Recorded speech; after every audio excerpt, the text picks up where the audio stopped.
My biggest goal in life is to make video games, preferably successful ones so that I can turn it into a career. No, I won't be coding up some sick mechanics and complex systems, as 3D art is the discipline that I've chosen in my game dev journey. Now, I'm still quite the amateur in a lot of ways. Being self-taught, there's a lot of gaps in my knowledge, but I'm actively learning every day. As an exercise for myself, I'll be recreating an asset from an existing game. What better way to develop your skills than to try and copy a professional's work and fuck it up completely?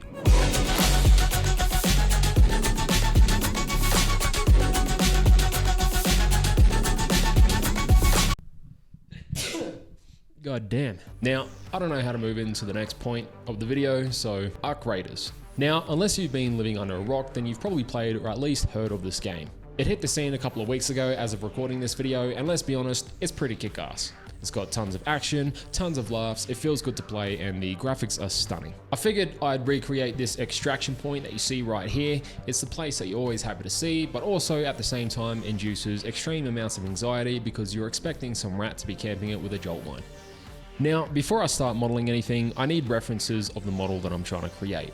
There wasn't much on the internet in terms of references, so I loaded up OBS, jumped into game, and headed to the nearest extraction point, hoping I wouldn't take a bullet to the back of the head. Once I arrived, I just did some circles around the extraction, trying to capture any and all angles that would prove useful to me to get the idea of the shapes, dimensions, textures, and so on. I had a couple of visitors. Like a true introvert, I just pretended I wasn't there.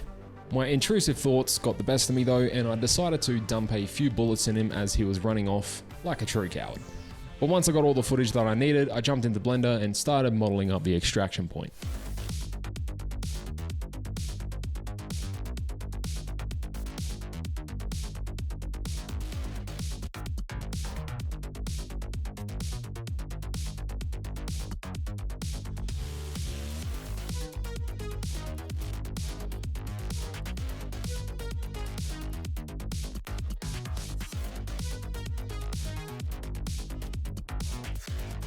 Now, it was pretty easy. It mostly consisted of basic shapes. The hardest part was just trying to get the dimensions to match so that it felt right.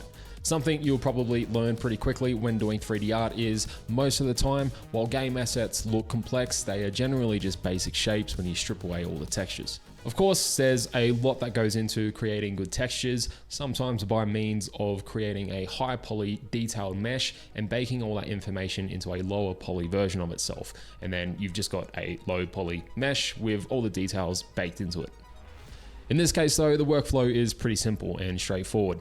Mash some basic shapes together, use a Bezier curve to create some cables, and call it a day. With the modeling out the way, I can move on to UV unwrapping. I will be using image textures, so that's something to keep in mind when UV unwrapping these assets.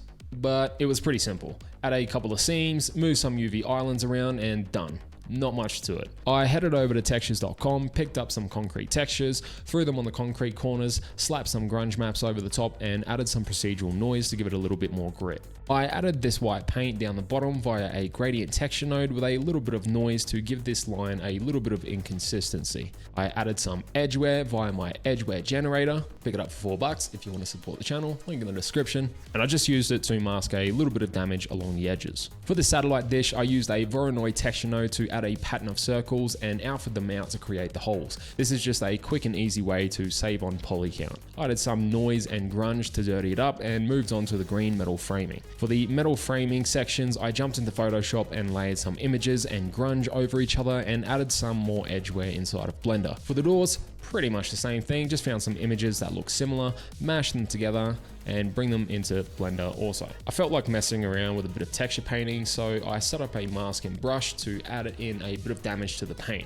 revealing the steel underneath. Also painted in some dust and dirtiness on the concrete, and I felt like it was coming along pretty nicely. I found some checker plating on textures.com, downloaded the normal maps, and placed them down at the entrances of the doors. The rest of the time was mostly just spent adding some extra wires, adding some noise masking to the paint on the concrete just to add a little bit more life to the scene.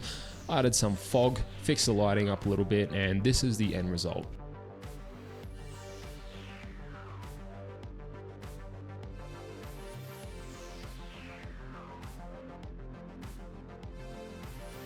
Is it perfect? No. Is the game ready? Definitely not. But it's something that I created and I'm proud of it.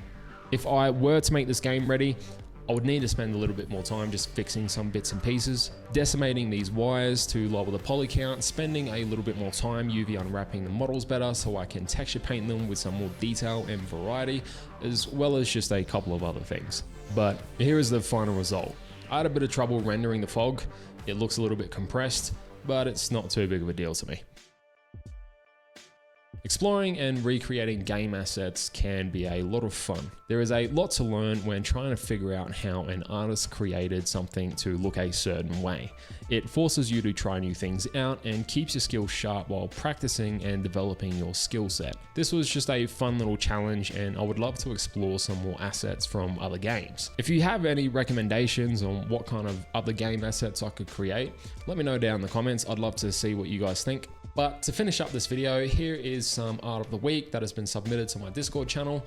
I'm a little bit behind on it. I forgot to include it in my last 2 videos. Please forgive me.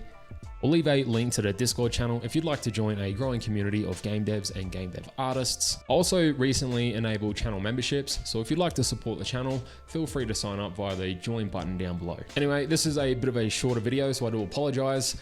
Thanks for watching. Bye.